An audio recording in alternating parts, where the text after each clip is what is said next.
What's up, everybody, and welcome to an extra episode of Real Man: A Movie Podcast, where you didn't really ask for it, but hey, we're going to give it to you anyways. This is a podcast where we typically talk about, movie news and trailers and reviews and all that stuff, but this is a special extra episode. We did this last year. We're going to do it again this year. We always like to do a couple things during Oscar season just to kind of get you guys amped up for it. And who knows, when we go over the nominations, almost 2 months ago, our thoughts can change and stuff. So it's nice to do these like extra episodes. But this one is, what if we picked the winners to the 90th Academy Award ceremony. The nominations, the voting ends on today, and so we figure, why not just do it with us and see what winners we would pick if we were running the show, because obviously they're going to hire Joel and I to do the Academy Awards here pretty shortly, because we're just we're the internet darlings, as people have put us. But yeah, that's what these episodes going to be focused on. But I'm not alone. Joel is back once again as the wonderful co-host, and he's actually the one that came up with this to kind of honor Siskel and Ebert last year, and so we're going to do it again this year. Is that correct, Joseph? Yes. And I just want to make clear to everybody, we are not going to be predicting anything in this episode. We're going to be leaving that to another episode that comes up this coming weekend with somebody else. We're going to be guests on one where we do that. This will not be something where we bring up what we think will win, just what we think should win if they give us ballots. It's also not for every category. We have 10 categories for you today, but we're not doing all 24 of them. So it's a little shorter, a little more truncated, and that way, we can get to the big categories rather than being stuck in the smaller ones for a little while. And so I'm excited to do this. It's absolutely a tribute to Siskel and Ebert. They were two of the great film minds, and their idea here was pretty terrific, and it's a lot of fun to watch one of those episodes now that the Oscars has become an even bigger thing in the time of social media. So yeah, it's pretty great also if you guys want to play like a sick twisted game of who's right, Chase or Joel, all of our amazing fans out there, you can take this episode and then of course apply our picks to the actual live coverage of the Oscars, and we might be shocked that our picks didn't get it, or we might be satisfied or whatever. So I'm sure that's a nice fun little game. And I know Joel's really good at remembering lists and stuff, so he'll probably remember I should have went with the other one, or hey, I was right on this one. So it's a lot of fun, but I always have fun doing this. I know I say always as if we've been doing it for years, but it almost seems like this has been a tradition that we've been doing this for years. But I'm glad we started it last year, and we're continuing to do it this year. And so, Joel, let's not waste any more time of our wonderful listeners' time. So you were going to go ahead and start off with the first category. Yeah, so we decided to pick the 8 big ones and then 2 technical categories. And we're going to start with those 2 technical categories now. And the first one is going to be Best Cinematography. This is my favorite aspect of a movie to take in. Of course, it's the most visual aspect of a movie, unless it's, of course, visual effects. But this is generally the most visual aspect of a movie. And the nominees this year are Blade Runner 2049, Roger Deakins; Darkest Hour, Bruno Delbonnel; Dunkirk, Hoyte van Hoytema; Mudbound, Rachel Morrison; and The Shape of Water, Dan Lawson. I gotta say, so I was struck by this film's cinematography as soon as I saw it. I knew that this was the movie that, for me, had the best cinematography of the year. It's a strong list of nominees, but my pick is going to be The Shape of Water. I love this movie's look. It has rich, just such rich cinematography. It goes black and white at one point, and it looks like a dream come true in that scene. But even otherwise, it's just so full of colors. It has a real balance of shadow and light, and the compositions are just consistently stunning. And as strong as Dunkirk and Blade Runner 2049 were, this just struck me as the most visually sumptuous movie of the year. And so that's why I'm going with Dan Lawson's work on The Shape of Water. Chase, what is your pick, and do you like mine? Your pick is interesting. I agree with the richness of Shape of Water. I still, um, uh, I still remember, sitting there watching, these vivid colors of, especially that green, just really making these colors pop and really capturing the time that it takes place in. But I gotta disagree with you. What should win is Dunkirk. And I thought about this for a while. It was between that or Blade Runner. But I believe Dunkirk, the reason why it edges out for me is just, well, first of all, those dogfights. They're ridiculous on every single level technically. I don't know how they did that, but good for you. But on top of all, the kind of visceral nature of, the cinematography, whether it be the battle scenes or, it's just people talking. There's always something going on in the background. There is really great angles and shot placements and just following the action around in such fluid motion, but really capturing that kind of chaotic nature and also being artistic as well, as a matter of where to place everyone in the frame. It is just really great cinematography. So it was between that and Blade Runner 2049, but I think I'm going to have to go with the war epic Dunkirk. You went with the more kind of colorful fantasy one. I went with the more kind of visceral war one. Does that explain a lot about us?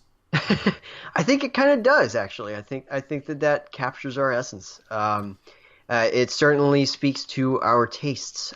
It's a great category. I mean, I wasn't a huge fan of Darkest Hour as a movie, but that movie has rich cinematography as well. Really good. Great work on there from Bruno Delvignel. And I kind of want to see, Mudbound win. First female nominated in that category. Rachel Morrison did great work on Mudbound. I know you still haven't seen that.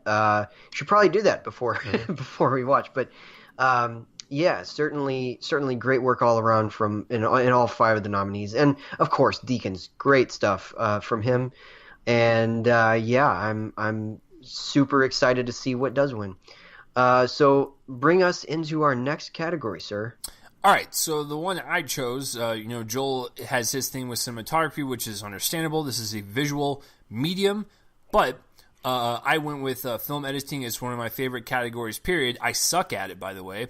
I went to film school. I have a degree in this stuff, but I can tell you right now that editing is one of my weaker points because I admire people that can do this correctly and do it in such a captivating way. It's just, I get super jealous because I'm like, I wish I could edit this way. But I chose best film editing as my technical category, and this is, just like it speaks to Joel with the visual aspect, you have to have a good rhythm and a good pace to your story, whether it be a slow burn, a chaotic one, a lively one, a downer. It doesn't matter. You always have to have good pacing or your film is always going to suffer. It's the best way to tell that story, and editing is a huge aspect.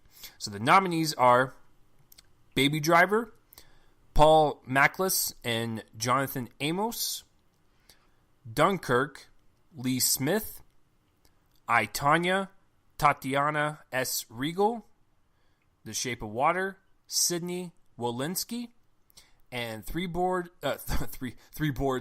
billboards outside Ebbing, Missouri, John Gregory. Okay, so I've had a lot to process, kind of like my initial nominations, and now we are getting close to the day itself. And I gotta tell you, for best film editing, what should win is Dunkirk. I believe first of all, when you have a film that is nonlinear, it is already hard enough to do because your film could feel choppy, it could feel jaded, and not have a distinct flow to it. I just think what that film did, capturing three different viewpoints of this war, just so effortlessly in a fluid motion, and also keeping you in that visceral nature of the film. Without it feeling too long or too short. I think this is the one that should win. And war films are really hard to do, but when you can do them right, they can fire on all cylinders, and so I that is my pick. So I'm curious to see which route Joel's going to go. Same route this time. I think that Dunkirk is by far the best of these nominees, even though it's a really strong category, particularly with Baby Driver in it, and I, Tonya, both movies that circle around a lot of movement in the frame and all of that, a lot of movement in the plot. Everything has to be perfect. Those are two really well edited movies. The Shape of Water and Three Billboards are a little more traditionally edited, I guess, in terms of how they play out.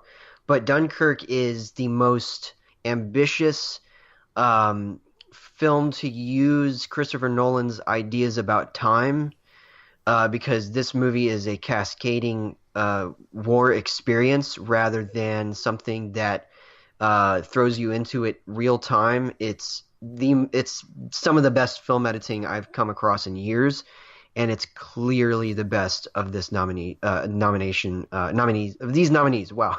of these nominees, I absolutely would pick Dunkirk. I agree with you on this one. So certainly a great choice, and it's Lee Smith should have won for Inception. Should have been nominated for Inception in the first place. If he wins, this will be great. Like make up for that. So I'm excited to see if he does, and I absolutely we are in tandem on this one. So great choices, and now guys, we head into the big 8 categories. So I just want to say I didn't pick Best Animated Feature this year because I've only seen 2 of them, and one of them was terrible. So I didn't want to. I didn't even want to, like, Boss Baby and Coco. Those are the 2 that I've seen. The Breadwinners on Netflix, I'll probably catch up with it before that, but I just haven't yet, so I didn't even want to, like, touch on that. Maybe next year we can include that. But for now, I didn't want to include that or foreign language. I've only seen 2 in both. So in any case, we are moving on to the screenplay categories, and I'm going to be starting with the Best Adapted Screenplay. The nominees for this are Call Me By Your Name, James Ivory, based on the novel of the same name by Andre Aciman. The Disaster Artist, Scott Neustadter and Michael H. Weber, based on the book The Disaster Artist, My Life Inside the Room, The Greatest Bad Movie Ever Made by Greg Sestero and Tom Bissell. Logan, Scott Frank, James Mangold, and Michael Green, based on characters created by Roy Thomas, Lynn Wine, and John Romita Sr. Molly's Game, Aaron Sorkin, based on the memoir of the same name by Molly Bloom. And Mudbound, Dee Rees and Virgil Williams, based on the novel by Hilary Jordan. Guys, for me, clear-cut choice, Call Me By Your Name. I love this film. It was my number 2 last year, and it's a great... I haven't read the novel. Maybe that should be like something that I should do for next year. I'm not sure, but in any case, I think that this movie captures a lazy summer with 2 people who fall in love, who might be wrong for each other. It captures such an essence of young love that it's stunning to watch it unfold this way. And I love this movie. The characters are so well defined. The dialogue is rich. Part of that is obviously on the original novelists, but certainly it was a bit of a liberal adaptation. It wasn't a word for word thing. James Ivory, who is 90 by the way, I believe, or 89 or something, fairly up there, let's just say, is able to so accurately portray young love. It's absolutely just breathtaking. So my choice is Call Me By Your Name, and I'm curious to see, because I know that 2 of these movies were his top 2 last year, which one Chase goes for, even though I probably know what it is. Yeah, so it's really tough for me to say this, because I know that these movies don't get the best rap, but I think what should win is Logan. And I thought about this for a while, and Call Me By Your Name is good. In the screenplay category, I like the characters. They're rich. Like you said, the dialogue is it's poetic, and the scene structure is wonderful. But what Logan did for this genre and what it did for Hugh Jackman, these characters, the way it played out, it's just such a great comic book movie. And it actually has a lot in common with Call Me by Your Name. It has one of the best ending shots of last year, along with Call Me by Your Name. So I just think it was something different for the genre. It treated it more maturely. It treated it like an adult, and that's what I appreciate about James Mangold's kind of vision for it. I know he's not the only one that did it, but it's also he directed as well. So I'm glad that his voice permeated into the screenplay with the other screenwriters, and I just think they took care of it, and it's definitely one of the most mature comic book movies I've seen to where it is worthy of this nomination. But to be honest with you, I mean, Joel's pick is great as well, and I would actually, I had a hard time picking between Logan, Call Me by Your Name, and The Disaster Artist, because I do think it's actually that good as well. But my pick is Logan. So does that shock you, Joel?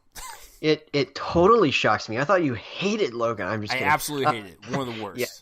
The odd one out here that I could do without is Molly's Game. Yes. I don't think it's a good screenplay. Setting aside the direction, it's just not a good screenplay. Mudbound is a great operatic screenplay. I love that. And like you said, those three that you had a hard time choosing between, they're all great scripts. And you're right about Logan. It's a superhero movie stripped down to the bare essence, and it's a great job of doing that. It really amps up the emotion and the tension, and a lot of that has to do with the fact that the screenplay doesn't have a ton of dialogue. It clearly had to define a lot in terms of the action on page, and I really admire that. That would probably be my second choice. Yeah, actually, of those. Even if I like Mudbound a little more as a movie, Logan is a great screenplay. It's a movie that holds up. So I totally respect that choice. It's one of those things to where, as long as Joel and I know each other for the rest of our lives, he knows deep down that I'm never ever gonna shut up about Logan. I'm always gonna bring Logan up in conversation. It's just gonna happen, Joel. So get over it. Logan is gonna be a classic. When I die and Chase is delivering my eulogy, he's gonna mention he's gonna mention Logan just because. Yeah, I mean, he's going to quote it or something. I don't know. His parents are going to be so confused. They're like, why did he just say, Wolverine and X-Men? What is this? Exactly. Oh, all right, God. so take us into the other screenplay category, sir. Okay, so Best Original Screenplay, which is based on original works, not adapted works. So these are based on nothing, except for the minds of these wonderful writers. And the nominees are The Big Sick, written by Emily V. Gordon and Kumail Nanjiani. They are a married couple. Get Out, written by Jordan Peele. Lady Bird, written by Greta Gerwig. The Shape of Water, written by Guillermo del Toro and Vanessa Taylor. And Three Billboards Outside Ebbing, Missouri, written by Martin McDonough. One of the toughest, man. I like all five of them. What should win? Man, they're all so different. Listen, I'm not an idiot. I already know what Joel's going to pick, so I'm going to be the odd one out and say what should win. I don't know if it's going to be a shock to Joel, but I guess we'll see. I'm going to go with Three Billboards. Not a shock, because it's your highest rated on this list, I think. Yeah. And the reason why I'm going with this one, listen, I think The Shape of Water is a wonderful take on a fairy tale, monster, horror, romance, comedy, drama hybrid. It's absolutely wonderful. Lady Bird is a great coming-of-age tale. Get Out is a really well-written thriller. And Big Sick is a really great romantic comedy. But I think the complexity of Three Billboards, on the surface, it looks very basic. Frances McDormand has lost her daughter. She goes to the cops and she is angry. She tries to get some answers around town. But the complexity of the characters and the themes that kind of run throughout are, I think, what go over the edge for me. And I think, Sam Rockwell, sorry, has definitely one of the best, if not the best, character transformation I have seen from last year that has to do with, character development in the screenplay and how he is written, and that has to, attribute to Martin's, work. And I think that's the best way to describe it. It's a complex script that on its surface looks very basic, and it really just kind of peels the layers back on this small little town, and it's not just filled with a bunch of racist a-holes. There's a lot going on, and I think that's why it takes it over the edge just for me. But I gotta be honest with you, all 5 of these are great. So it's almost like picking your favorite child. It's impossible. So it's an unusually strong selection. Yeah, I mean, Joel, I know which route you're probably gonna go with, but are you gonna surprise me?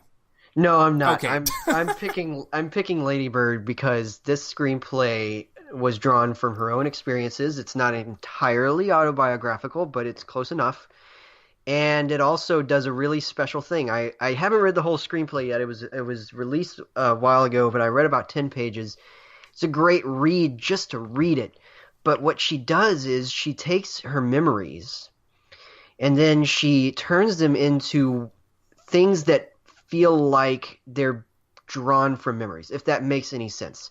Mark Dusick put it really well. Like the Doritos line that clearly feels like a memory that has been sort of kind of like transformed into this visual memory in a way. It may not be how it was actually stated, but it's how she remembers it. And that's what we get with a lot of these situations here, where you feel like these events occurred in some way, but here is a slightly dramatized way in which they occurred. And it feels completely different from the kind of thing that this kind of screenplay is usually attributed to, like a Woody Allen or a Noah Baumbach. It feels different from that. It feels entirely personal, not entirely autobiographical, completely universal, but also like completely specific to this character. And the dialogue pops. I know that a screenplay is not all dialogue, but that is one of the most important aspects of it. The dialogue always pops. There's so many quotable lines in this. And, of course, part of this is because of Saoirse Ronan's performance, and I'll get to that later in the episode. But it's a great screenplay as well. And but you're right. I mean, it's such a great collection. 2 of these movies are in my top 5, and the 3 other ones are in my honorable mentions. So it's really difficult to choose a brighter screenplay than any of these 5 this year. It's really hard, but I gotta go with my heart, and my heart is drawn to Lady Bird. It will forever be drawn to Lady Bird. Comes out on March 6th, and I am going to be all over that. So, Lady Bird is overwhelmingly my choice, and I know that it was one that you probably had difficulty not choosing. But yeah, it's a great collection. All right, so looks like our next category is going to be supporting actor. And the nominees are Willem Dafoe, The Florida Project, Woody Harrelson, 3 Billboards Outside Ebbing, Missouri, Richard Jenkins, The Shape of Water, Christopher Plummer, All the Money in the World, Sam Rockwell, 3 Billboards Outside Ebbing, Missouri. Guys, I'm going to go with the most controversial one, which is Sam Rockwell in 3 Billboards Outside Ebbing, Missouri. I think that this performance is absolutely and completely electrifying. And it's because he is so able to take elements off the page and inject even more depth into them than they probably have. This is a character who is not easy or worthy of being liked. he's a he's a very bigoted you know character, but he's also uh, capable of some form of compassion, and the movie's like achievement on that part is to allow us to see that kind of compassion in unexpected characters, so that we have you know the another scene with Harrelson, who's also great in the interrogation room where you know he's sick and he shows it. We also have Rockwell, you know, starting out the movie as this essentially racist cop who later on is able to um, show us another side of him. And I just think that he does this in a way that's funny, that's moving, that's you know, it's not just what's on the page that makes the character so unique, but it's how he's played as well. And it's one of my favorite performances of the year. And yeah, so I'm gonna have to go with Sam Rockwell in Three Billboards Outside of Ebbing, Missouri. I don't even need to amp this up. It's the same. Yeah, I mean, it's one of the best I saw last year in terms of supporting. When I saw the movie, I remember sitting there. I was like, the way they introduce this character. I mean, he's kind of an a-hole, and you're like, yeah, I really do not want to see you anymore in this movie. But obviously, he's going to be a part of the story. But then, as the movie progresses, you start to feel for him. You start to empathize with this person who literally an hour ago you were like, I want this guy to die. And it's like, that just shows you the powerful arcing performance that he has with this character and the complexity that this character brings. And Sam Rockwell, he's a treasure. Ever since I saw him in Moon back in 2009, I knew he was something special, and I'm glad that he's finally getting recognition. Now, just to make it a little interesting, I know Joel and I landslide agree that Rockwell should win, but my second runner-up would be Defoe. yeah. The more I thought about it, the more it's a subtle kind of role where he's like this super. It's almost like he's a superhero dad that's amongst this motel, and like he's like the good influence, and I think there's just something kind of touching about that performance that's really unexpected, and so that'd probably be my second pick. If I were to have like a list of the 10 best performances of the year, Rockwell would be in the top 5, and Defoe would be in that list of 10. It's a great performance as well. And it's one of those things where you could see it being like somebody's favorite performance of the year. Yeah. Just because of he does work with that level of subtlety. The camera's always on him in those scenes where he appears. It's such an intimate performance. I guess with Rockwell, you know, I essentially went this time with the performance that electrified me more, the one that kind of caught me off guard. And so yeah, it's my favorite supporting male performance of the year, and but certainly both of those are great, and the other 3 are really good too. I like Richard Jenkins a lot in The Shape of Water. I think he kind of is the heart of the movie, Yeah. in a certain way. Christopher Plummer came in and killed it, you know, in the wake of Insanity. And just to reiterate for people, I have not seen All the Money in the World yet, so that is like the one movie out of all these like I just have not seen yet. Right, yeah. I mean, I should tell people who haven't seen it, it's not like some quickie performance where he just comes in and says the lines. Joel, can you? What the hell is a quickie performance? That almost sounds like it's like a sexual term for an actor, like come and do his performance and leave for the day. Like, I knew that you were going to say that. Quickie performance. A quickie performance. I guess that's a weird term for it, but you know what I mean, though. Like I know what you mean, but still, it's he filmed for 5 days or something like that, Yeah. and I don't know if it was that short, but it was pretty short, and he didn't just come in, recite the lines, and get out. It's a genuinely really good performance. It's wry, it's sarcastic, it's kind of mysterious because you don't know whether to trust this guy or not. It's a really good one, and Woody Harrelson also terrific. There's some great moments between him and Frances McDormand in it that are just great. So I just love Rockwell so much. I've been a fan of his since Matchstick Men, way back in 2003, where he should have been nominated for that movie. He's great in that. I don't know if you've seen it, but I'm gonna have to let you borrow that or something at some point. Um, yeah, it's he's great. He's always been great, and now he'll get the chance to win his award. And yeah, I like that. So take us to the other supporting category. All right, so we have Best Supporting Actress. Just to reiterate once again, I still have not seen Mudbound, so just take that into consideration when I give you my choice. And the nominees are Mary J. Blige, Mudbound, Allison Janney, I, Tonya, Leslie Manville, Phantom Thread, Laurie Metcalf, Lady Bird, Octavia Spencer, The Shape of Water.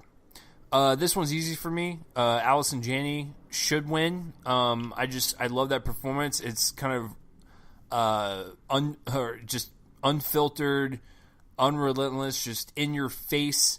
But she plays that type of parent to where, yes, she is abrasive, crude, vulgar. But at the same time, you understand why she's that intense with her daughter. She loves her to like that basic, parental type of layer. But I don't know. There was just something about it to where she was harsh on her daughter. But at the end of the movie, it's like you can tell she's doing it out of love. Maybe she's just doing it a little too harshly. But at the same time, you can kind of just tell from her face and her eyes that she loves her daughter dearly, even though they've had some really rocky situations together. But I just think with the kind of in-your-face attitude of Allison Janney is something I really have never seen from her before. I could be wrong, though. But as of right now, she was the one that, just kind of stole that movie away from me. But the acting in all of that movie, whether, about one of them we're about to discuss, but I know a lot of people aren't really discussing, like, Sebastian Stan and stuff. So, like, the acting all around is just great. But Allison Janney is definitely my pick. And a second one for me, just to kind of throw a little monkey wrench in there is probably Laurie Metcalf, and I think that's where Joel's probably going to go his choice for obvious reasons. So, Joel, am I wrong? You are not. So here's the thing. I like Jenny a lot in the movie. Weirdly enough, I think that she's number 4 for me in this category. I know that a lot of people are rallying behind her performance, and if we were predicting, I would predict her to win. I think that she will. Here's the thing. So a lot of the movie's vision of Levana, the character of Levana, is as a result of the fact that they couldn't find her to, talk to her, have Allison Janney meet her, the real person. So a lot of the story, which already deals with questionable, perspectives, it's basically like she's playing in this movie. She's not playing the movie's version of Levana. She's playing the movie's version of Tanya's version of the mother. And I think that means that there is actually kind of a single note to her performance by design, but certainly by design. And it doesn't mean that the acting itself is one note. I just don't think that she's given a lot on the page to work with, and she gives it her all. She gives it a lot more than on the page, I think. And that it means it's a good performance, but I think that the showy nature of it kind of outweighed a lot of the motherly nature of it. I certainly think the character's interesting, but her segments didn't speak to me as much as other people's. I actually would have nominated Sebastian Stan in a supporting role than before her. I think that he's great. I think that he actually does more with a character who isn't trustworthy than she does. And it's because we're not seeing a version of her, we're seeing a version of a version of a version of her, kind of, and it just limits her range a bit in a way that that kind of limits the performance. I like the performance. It's good, showy. It's very, as you said, it's unfiltered. It's unhinged almost. And she can curse like nobody else. But it's just a good performance for me. But yes, my choice, absolutely, Laurie Metcalf, and it's because of the scene where she's driving away from the airport and then drives Ooh, back. Joel, you're gonna make me cry on air. Yeah, man. Happily, because this performance is just, it's an amazing, amazing internalization of everything maternal. And even when she blows up, you can tell that there's still a lot that she's not saying. And I love every moment of that performance, particularly like this, the trailer even has it in there where she's saying, everything we give you, it's never enough. It's never enough. And, Saoirse Ronan's telling her it is enough and all that. Just those scenes between her and Saoirse Ronan are amazing. And I think it's one of the best supporting performances of the year. I kind of wish Hong Chow was in this category because she would be my winner if she was. But in any case, I love Laurie Metcalf. She's great in here, and yeah, so that's my choice. I don't begrudge yours. I know it's incredibly popular, and I like it For sure. And I I just want to say one thing. Like I do take into account as a part of my decision for any acting category is if you can sink into the role and I can't tell it's you, then you've done it. Like you've done your job. To where like I didn't see Allison Janney at all, and I do take that into account when I'm making my decision. Yeah, you don't look at her and see C.J. Craig. It's from the West Wing. I don't even know if you've watched that, but you don't look at this person and see C.J. Craig in her, and that's an achievement in itself, certainly. It's a good one. So guys, we're getting into the big ones now. Obviously, this is going to be a bit of a shorter podcast than usual. But in any case, I should just tell you all that I have not seen Roman J. Israel Esquire when talking about right. Yeah, so neither of us can talk about how Denzel Washington is in that. But here are the nominees for Best Actor: Timothy Chalamet, Call Me by Your Name; Daniel Day-Lewis, Phantom Thread; Daniel Kaluuya, Get Out; Gary Oldman, Darkest Hour; Denzel Washington, Roman J. Israel Esquire. So my choice, guys. It's clear. Timothy Chalamet said so much in his performance in Call Me by Your Name, but without actually saying anything. He obviously has dialogue in the movie. I'm not saying that, but this is a revelation. This is a revelation of a performance, and it's kind of what threads together my actor and actress choices, because they're both by young actors who are really like making their names in these roles where they can sink their bones almost into these incredibly rich characters. And here we have a young man who falls in love by no means by choice. Obviously at first it's an attraction and then it's genuine love. And he just doesn't understand it at all and he even admits that in the middle of the movie. He doesn't understand what's going on with his emotions. He just knows that they're happening, and everything that Chalamet does is amazing, including probably the best final shot of the year or of last year. It's a great performance, and somehow the youngest of the cast. And yes, this is a category that includes Daniel Day-Lewis, Gary Oldman, and Denzel Washington. But I'm telling you, my two favorite performances in this category, of the four that I've seen, are actually Timothy Chalamet and Daniel Kaluuya. Kaluuya would be my second choice here, because there's a lot of subtlety there too. But I gotta go with Chalamet. I love this performance, and I think that it's going to be talked about for a while. I think it's going to be the standard bearer of his career. People are always going to compare it to this, whatever he does next. And I feel like we're watching with this. He was in Lady Bird, and I think that we're watching a great career with a capital G transform in front of our eyes.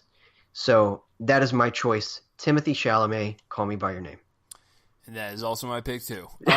Yeah, excluding Washington because I haven't seen that movie. And I'll say this before, or I said it before, and I'll say it again. I don't understand the love for The Darkest Hour. I just really don't. Yes, the performance was great. And it's really interesting how all these articles are coming out now talking about the makeup effects and the time he spent in the chair rather than the movie itself or the performance, which I would actually agree with. Like, the best part about that whole damn movie, besides the cinematography, is definitely the makeup and hairstyle. Good Lord, it's so good. But yeah, I don't understand the love for that movie. But I'd have to agree with you. Top two are definitely Get Out and Call Me by Name in terms of this category. But Chalamet is definitely it. It's a subtle performance. A lot happening there. First love, coming of age. He captures all of that. And the hook, line, and sinker is that final shot. My God, it'll make you feel for the guy even more than the rest of the movie. It's absolutely wonderful. And I love me some DDL, good old Daniel Day-Lewis. But Phantom Thread, I like the movie quite a bit. And overall, the movie is wonderful. But his performance is good, but it's not like a There Will Be Blood great. But it is what it is. But yeah, that's definitely my pick. I have nothing more to say. Those are definitely the two strongest out of the four I've seen. Yeah. It's a great category, and I haven't even seen one of them. I know that Roman J. Israel Esquire is not very popular overall.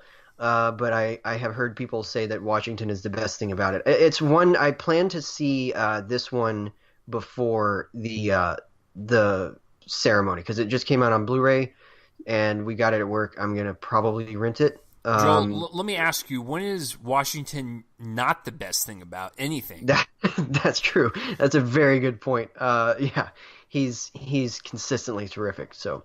All right, so yeah, let's lead us into the Best Actress category. All right, so here we are, the nominees for Best Actress. Joel already knows mine, but I actually have no idea which way he would swing, because I know that he's fighting on two of them. He will boast Lady Bird. I'm not, but go ahead. Well, okay, we'll get to that in just a second. But all right, so here are the nominees for Best Actress.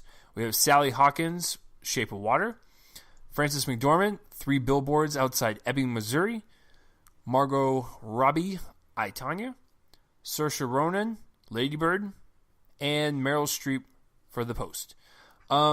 This is an easy one for me. It's McDormand. I think that her and Rockwell should get both of these categories for actress and supporting actor. I just liked. Well, once again, going back to the whole Janning thing, is that she sinks into that role. I don't see her. I just see this mom who is angry and just trying to get answers in this kind of like small little town that's off in the middle of nowhere, and there's a lot of dark themes happening throughout. And I just thought that she was the driving force behind every single story aspect about it, and it's all revolving around her and her performance and how she portrays that. It is definitely really close for me because Margot Robbie's really good in that movie, and then Sally Hawkins as well, really good. Saoirse Ronan, really good. Meryl Streep is there. All right, so yeah, Frances is my pick. I love that movie so much, and I can't wait to rewatch it over and over again. So comes out Tuesday. Yeah, it comes out right around the corner. So, so Joel, I know you're going with the obvious pick, but I thought you and I talked about it, and you said that Sally Hawkins was like a close one for you. No, so okay. Here's the thing. I love Sally Hawkins. I think it's a great performance in which she has to convey a lot without speaking. Because of the nature of the character. I think that Frances McDormand is terrific. It's certainly somewhere near the par of her performance in Fargo. Certainly shares some, aspects. I love Margot Robbie. I think that she takes a character that is easy to hate on the basis of the facts of the real thing, Tanya Harding, and she turns her into a compassionate figure. I think you're discounting Meryl Streep a bit. I think that that's actually a performance that she's not phoning in. There's a great moment on the phone with her that is the best moment of her career in a long time. I Okay, like that so performance a lot. I know Joel likes to jump down my throat with the post Meryl Streep thing. It's a good performance. I mean, it's fine that she's in there. It's just it's kind of like a running joke at this point. It's like, oh, she's nominated for everything. But I will say that if I had to agree with you, like out of all the nominations that she has been nominated for from I would say the past like 5 years, this is definitely one of those performances to where I agree with you. She did not phone in. It's just I was just kind of poking fun at the fact. Yeah. No, I totally get it. I totally get it. I think it's her best work since The Devil Wears Prada. For me, that's a movie I love, and I think that she's not here. Here, she's not as good as she was in The Devil Wears Prada, but it's certainly in that range. But for me, I said it on the top 10 jokingly, but more half jokingly than anything. I think that anybody who doesn't think that Saoirse Ronan's performance is the best performance of last year has some like weird thing going on with their brain where it blocks out moments of her performance. Oh, that's amazing. It's almost like you didn't want to say my name, but you still wanted to throw me under the bus. That's yes. Nice. That's lovely. You're welcome. No, I'm just kidding.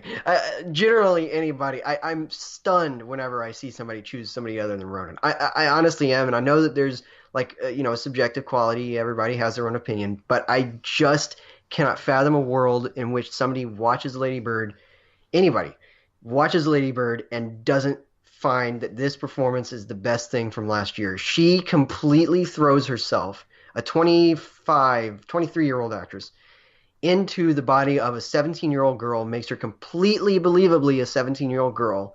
I was in class with them. This is absolutely like a 17-year-old girl. And gives us a rich, full-blooded, fully human performance. Totally throws herself into an accent that is absolutely not her own.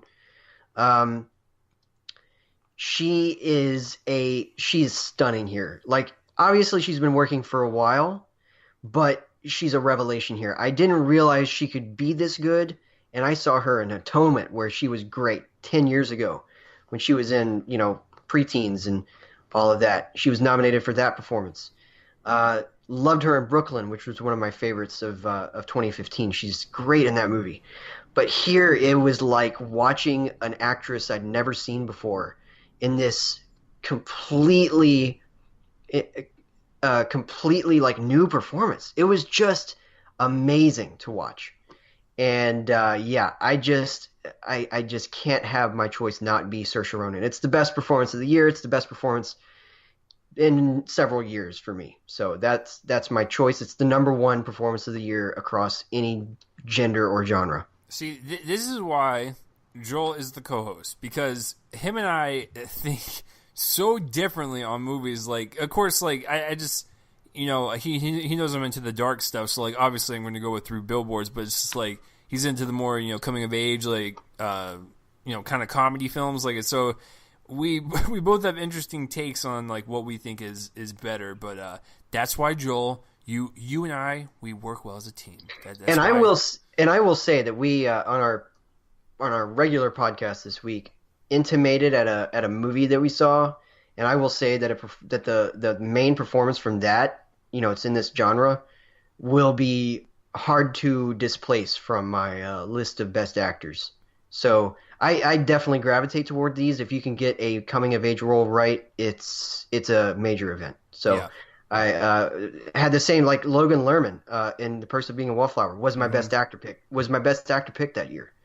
So I certainly gravitate toward these. And Joel, those movies speak to you. Yes, they do. They really do. I love it. And it's kind of like the TV shows that I grew up on. So it's just, something that carried over into adulthood. And I like it when a movie can get coming of age correct, and when an actor can blow me away in one of those roles. It's a huge thing. And Saoirse Ronan and Timothée Chalamet are united in that this year. So love.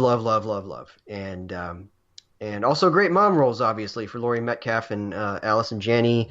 And yeah, so and Frances McDormand, and yeah, so I love it. And all right, so I'm gonna take us into probably the toughest category to choose from. I know. Yeah, this is insane. I don't think that we've had this much talent in a best director category, like this much decisive and completely different talent. I actually can't think of when, honestly. This is an insane list of people. So the nominees are Paul Thomas Anderson, Phantom Thread; Guillermo del Toro, The Shape of Water; Greta Gerwig, Lady Bird; Christopher Nolan, Dunkirk; Jordan Peele, Get Out. So, And this is for director, by the way. yes, yeah, best director. So, all right, guys, I'm just gonna kind of run through these like person by person and movie by movie until I get to my choice. Of course, you'll realize it once I get to the fourth one. But anyway, all right. Paul Thomas Anderson's filmmaking in Phantom Thread. It's subtle. It's it's stunning. He does his own cinematography. It looks rich, lush. Even though he shoots in a lot of interiors in this mansion of the main character, he's able to bring a sense of like devilish humor and tragedy, and you don't foresee a lot of this stuff. There's a power dynamic going on here. Obviously, as screenwriter, there's an element of that too.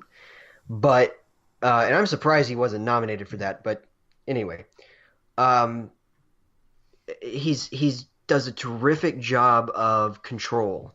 It's a movie that does not waste a single second to me, and even if it is a little bit cold, he does just so well in taking all of those elements and putting them together in a brilliant way.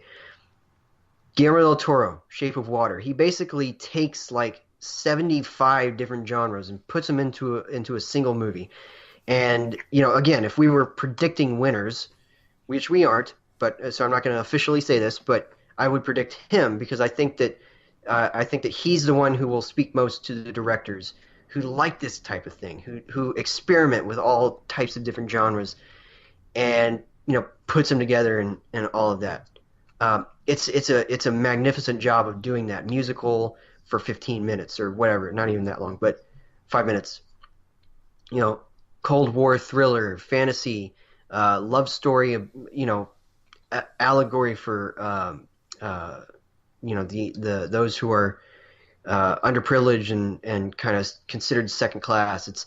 It's a great job of doing that. And on the same level of these allegories, Jordan Peele, Get Out, great thriller, but it's also a decisive social statement. It's such a especially on second viewing, because it's the ultimate second viewing movie. You take it in the first time, and then you discover the nuances the second time. It improves, and it's just it's about control. It's all of these elements. It's a devilishly funny movie, but it's also a very serious movie about racism, and particularly about the racism of the white liberal class.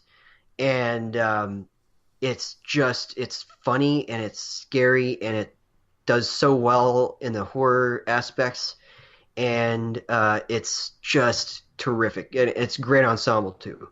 Christopher Nolan, Dunkirk. It's one of the most pristinely directed movies, and I feel like it's probably going to be Chase's choice. But in any case, it's a brilliantly directed movie. All of these aspects come together in a way that it makes all of this seem effortless. It's all of the dog fights, the stuff on land is even impressive. The stuff in the sea is great, but even more than that, tying to the editing, it's a movie about the cascading experience of war through the same event, but one's a week off, one's an hour off, one's a day off from the main event, which is the evacuation of the Dunkirk soldiers. And I love that. But guys, I know that I just listed out a bunch of movies that are, that take a lot of elements that are complex visually and ambitious, and that they put them all together in ways that are perfect. But my choice is Greta Gerwig. I gotta say, I feel like there's a line on this movie that it's barely directed, quote unquote, and it's not. Movies don't have to be loudly directed to be brilliantly directed, and this movie takes remembrance of a life, uh, makes it both specific to its time period and to its characters, and also makes it universal and timeless in the same breath sometimes. We feel like this story could take place today, if not for the fact that it clearly takes place in post 9/11, Sacramento, and um, and it's amazing, and that is because of Greta Gerwig, who writes a screenplay and directs a movie for the first time on her own, um, that is absolutely effortless in everything it does. There's this video that floated around Twitter for a while, and I think I might have retweeted it at some point. I probably should have pinned that, but I didn't. Um, this a little video of there's a scene. It's like a montage of Saoirse Ronan and Lucas Hedges' characters like trolloping through I don't know if trolloping is the right word there. Anyway, kind of like leaping and having fun in this garden hedge thing. It's a very brief scene in the movie, but she put a lot of love into it, and it's this video of her like giving them directions from afar, laughing her head off while she's doing it, and yet at the same time brilliantly directing every motion to make it seem like it's perfectly lackadaisical. And that just really sums it up to me. It's a great directorial effort because it doesn't seem like it was an effort. It doesn't have to take a bunch of big elements together and control all of those. It has to take the elements of life, and that's what this movie seems to me. It seems like life. And I think that, similarly, why I chose, of the nominees, why I chose Richard Linklater for Boyhood a few years ago. It's the same reason. It's because it takes a lot of these elements and puts them together in a way that it seems effortless even if it isn't. And I just love that when a director can do that. But man, this is such a tough category because I kind of want any of these people to win. It would be great for any of them. These would all be people to win the first time. I know that Paul Thomas Anderson's been nominated before, but nobody else has, and that's pretty amazing. I love that idea that any of these people winning would be a first time in some way, and I love Lady Bird. Greta Gerwig is my choice. I have a feeling that she is not Chase's choice. You are correct. Just like the what is it? The original screenplay category. All five of these are great. I have no issue with anyone being nominated over anyone else. It's just these were the five that brought something unique and different to every single one of them. I don't need to go over all of them. Joel pretty much said the same points as me, and also Joel knows me too well. I'm going with Dunkirk. Yeah. Listen, if you can pull off a war film as effortlessly and just flawlessly as he did, you always win in my book. Everything he said about, Shape of Water and Phantom Thread and Lady Bird and Get Out, I agree with those 100%. But the thing was with Christopher Nolan, he made that film look like he directed it, just casually, maybe over the course of a couple months, and just released it as if it was no big deal. It's like when you peel back the layers from an entertainment standpoint, you watch that movie, you go, wow, that was a really great movie, and you go home and you think about it, you're like, wow, all the organization he had to do for every single scene is impressive. On top of doing those dogfights, I know I'm going to keep bringing the dogfights up, but they're some of the best I've ever seen on film. Not only do you coordinate that and make them feel realistic and kind of authentic and doesn't feel like CGI, it just feels like you're in the moment. On top of all that, you have the quieter scenes. You have like Joel said, the land scenes, the boat scenes, the plane scenes, directing hundreds upon hundreds of background extras to make it look like they are in the middle of war. It's just impressive Like, it's just I don't. I mean, Joel is correct. This is not a who will win, because I think him and I are both on the same page with that, because it seems like that's the, kind of motion going forward for this specific person. But as far as my personal pick, it will be the Dunkirk of choice, because when you can nail down a war film and make it look like that, and just realize the hard work that goes into all 5 of these movies, just that extra care to make it feel authentic is what takes me over with Nolan. Totally. I totally get that. He's probably my second choice, maybe. It's a hard one to make a second choice. All 5 are great. Yeah, all 5 are great. I mean, we could talk all day about, what technically kind of we would nominate, because I would personally, because I just automatically nominate my top 5, films for Best Director as well. I would replace Anderson, Nolan, and Peele with Luca Guadagnino, Matt Reeves for War for the Planet of the Apes, and David Lowery for The Ghost Story. I would put those in, but I can't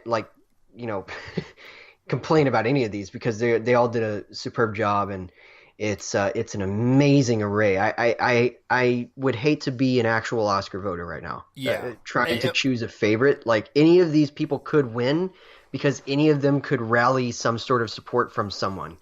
And I think it's the most competitive category in the entire Oscars right now. And so can we also just note the fact that this category in particular, excluding PTA, as much as I love the man, he is the standard for what we get with nominees. I mean, think about it. We have someone from Mexico. We have someone from the UK. We have an African American gentleman and a woman. Like, come on, man, that's pretty impressive. One white guy. Just one white guy. Two white guys. Sorry, 2 white guys, but one white American. Yeah. One white American. one white American. Yeah, basically. So that's pretty great, and yeah. I love that. So I basically kind of shot my wad about my Best Picture choice already. But did you really do that? Yeah, right. Take us into the Best Picture category, sir. Okay. God, I hate you so much. I gotta do so many names. All right. So here are the nominees for Best Picture. Probably switch these around next year, so I do the names. But whatever. All right. So for Best Picture, it's just like screenplay and director. My God, excluding The Darkest Hour, it is hard to know where the Academy is going to go with this. But here are the nominees for Best Picture. We have Call Me by Your Name, Peter Spears, Luca Guadagnino, Emily Georges, and Marco Morabito. Darkest Hour, Tim Bevan, Eric Fellner, Lisa Bruce, Anthony McCartan, and Douglas Urbensky. There you go. Dunkirk. Oh, finally, easy ones. Dunkirk, Emma Thomas, and Christopher Nolan. Thank you for having lovely names. Get Out, Sean McKittrick, my boy, Jason Blum, Edward H. Ham Jr., and Jordan Peele. Lady Bird, Scott Rudin, Eli Bush, and Evelyn O'Neill. Phantom Thread, Joanne Seller, Paul Thomas Anderson, Megan Ellison, and Daniel Lupi. The Post, Amy Pascal, Steven Spielberg, and Christy Marcosco Kruger. The Shape of Water, Guillermo del Toro, and J. Miles Dale. And 3 Billboards Outside Ebbing, Missouri, Graham Broadbent, Pete Cernan, and Joel, cut me some slack. And Martin McDowell. I love you, man. I'm just going to go die of embarrassment now. All right, so what is your choice? Okay, so this one's a little tough because, believe it or not, besides The Darkest Hour, I like all of these picks. Yes, even The Post, not my strongest one out of the bunch, but I would still take that over The Darkest Hour any day. because Joel knows my top 10 list. I know my top 10 list. You guys know my top 10 list. So you're probably thinking by default, since Logan is not in there, I would go by my second choice, which is Call Me By Your Name. But there's just something about Three Billboards that's kind of special. And I love both of them to death. But if I had to take them both into a cage match and one's going to come out alive, just barely, it's Three Billboards. Call Me By Your Name, on paper and on screen, is just a perfect little film.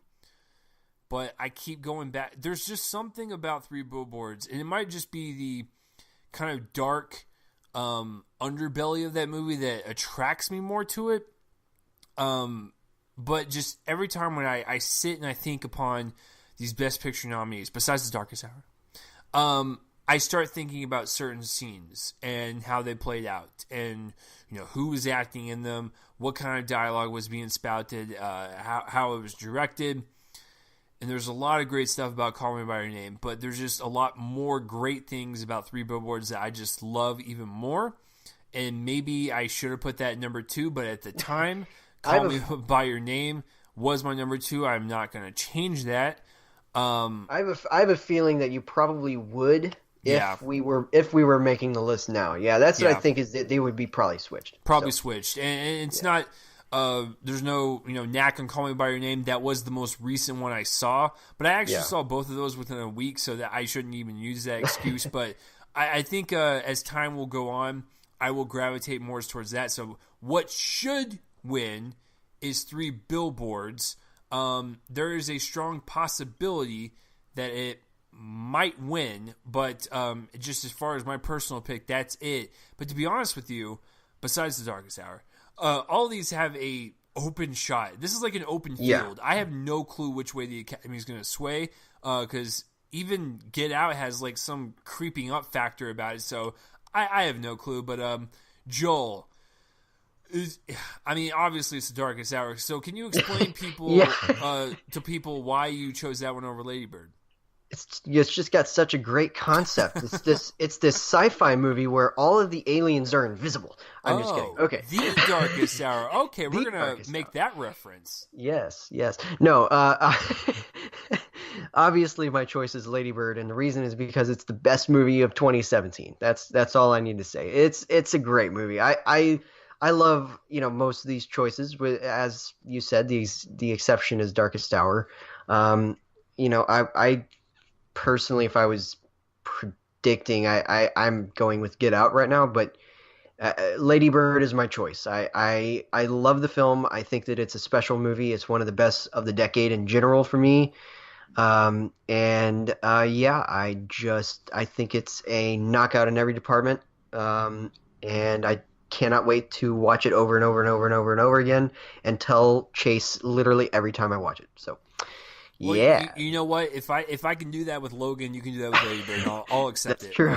So so that will do it for the what should win from our point of view. But obviously, Joel and I are not going to run the Academy. I mean, we might someday. That'd be kind of cool. But as of right now, we're just two little schlubs on the internet making random picks because we love talking about this stuff, and the Oscars it's like our Super Bowl, and it's kind of like, one of my favorite times of the year, just that ceremony. That 3-hour ceremony, Joel, is like some of the happiest you will ever see me. I'm a bitter human being, but like just watching these films being celebrated, like that tickles my fancy in the best way possible. So, Joel, I guess just, final thoughts kind of going into the ceremony, which is, just days away at this point. It is a week away. I mean, what are you expecting from this ceremony? Are you expecting, it to be pretty standard with the picks? You feel like there's going to be a lot of surprises? And just the ceremony overall, like, what are we feeling for this year? Well, I think it's going to be very political. I think that there's going to be a lot of references in the monologue. Jimmy Kimmel's hosting again, and he made it very political last time, so I think that we can expect that. Out of the winners, though, I'm expecting that nothing goes any way that we expect it in some of these categories. There's a lot of movement in most of them. At least I think that there are, like all of the acting categories are pretty much set. But in terms of like literally everything else, it's very hard to predict winners. It's gonna make our upcoming podcast with Brian and others um, interesting because I really seriously still have no idea what's gonna win Best Picture. I don't know what's gonna win best the screenplay categories. I don't know what's gonna win best score. I don't know what's gonna win best production design. Even it's pretty up in the air. Even visual effects, you would think is probably going to be War for the Planet of the Apes, but they've lost two, so I don't know. It's going to be very interesting, and I think that we can expect a lot of surprises. Yeah, I'm gonna go ahead and say surprises is the key word. This is for every single category. It's open season. Maybe besides a couple of them that are, I would say, guaranteed locks. That being Alice, basically supporting categories. Yeah. Other than that, I have no clue on how this ceremony is going to go. And I think that's what's exciting. I do agree with you. It's going to probably be politically driven. Particularly after the year we had. Yeah, So. it's just, especially with stuff like Get Out being one of the front runners and its subject matter. So, regardless of what you think of politics and stuff, like, just watch these ceremonies and these award shows and just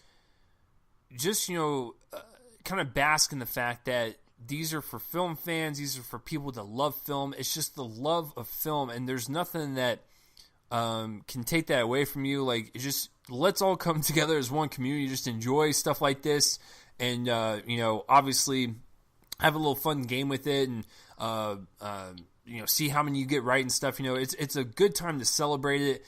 And we will definitely be there covering it. And just know, you can mark it down in your books right now that I'm going to kick Joel's ass in the predictions. And we're going to have our ballots ready. I'm going to mark mine all down. And I'm going to wipe his ass to the floor. So I hope he is ready for that. Actually, that is false, because usually Terrence is pretty good. He'll probably kick both of our asses. So, I'm excited to do that, and we'll see you guys Sunday for that. And please let us know what are the ones that you pick out of all the categories that we discussed. I would like to know your answers down below.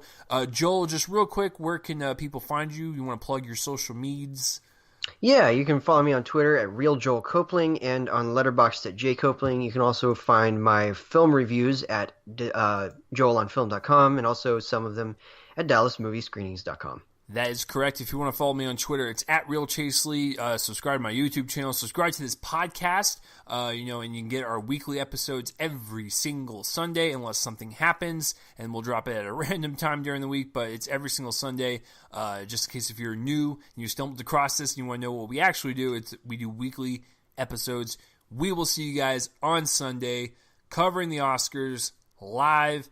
It will be a lot of fun. We will see you guys there. You guys are awesome. Please keep it chill. And hey, listen, if you listen to this entire thing and you're not a movie fan, well, hopefully we convince you to be one. All the links will be in the description below. Peace out, everyone. Sunday, it's Oscar time. Bye-bye. Bye.